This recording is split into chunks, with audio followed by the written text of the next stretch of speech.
পাগলি ভেবো না গাইস, চুলগুলো উড়ছে। তো গাইস আমরা এখন চলে এসেছি একটা সুন্দর স্পটে। স্পটটা হলো হাতে ব্যাগ আছে, কাজে এসেছি। জায়গাটা একবার দেখে নাও, জায়গাটা পুরো ওয়াও ওয়াও, পুরো ওয়াও। এসেছি নদীর ঘাটে, নদী চলে। আমরা এখন একটা ভিডিও বানাবো, বান্ধবী ভিডিও বানাচ্ছে, ভিডিওর পরে দেখা হচ্ছে গাইস।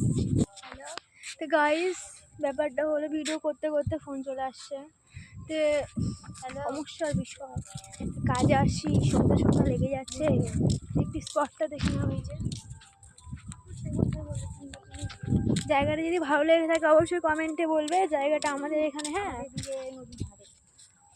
দেখো ভিউটা দেখো, আকাশের ভিউটা দেখো, সুন্দর সুন্দর।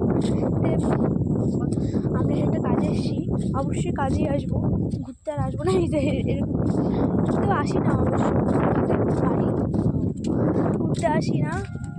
এখানে একটা সুন্দর ভিডিও করে দিয়ে চুলগুলো ছেড়ে দিলাম, নাহলে চুলগুলো আসি না।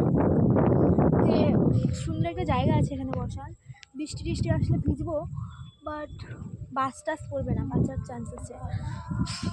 তো সামনে রয়েছে একটি সুন্দর নদী, এই দেখো নদীর ভিউটা একবার দেখে নাও। তো তোমরা কে কে এই জায়গাটায় আসতে চাও অবশ্যই কমেন্টে বলো। হ্যাঁ, আমার আজকে ফার্স্ট টাইম আসলাম এখানে। আগের বছর এসেছি, এবছর আসা হয়নি, এবছরের প্রথম। সুন্দর জায়গাটা সত্যি, মন টন খারাপ হলে এরকম জায়গা পেলে আর কি দরকার মানুষের।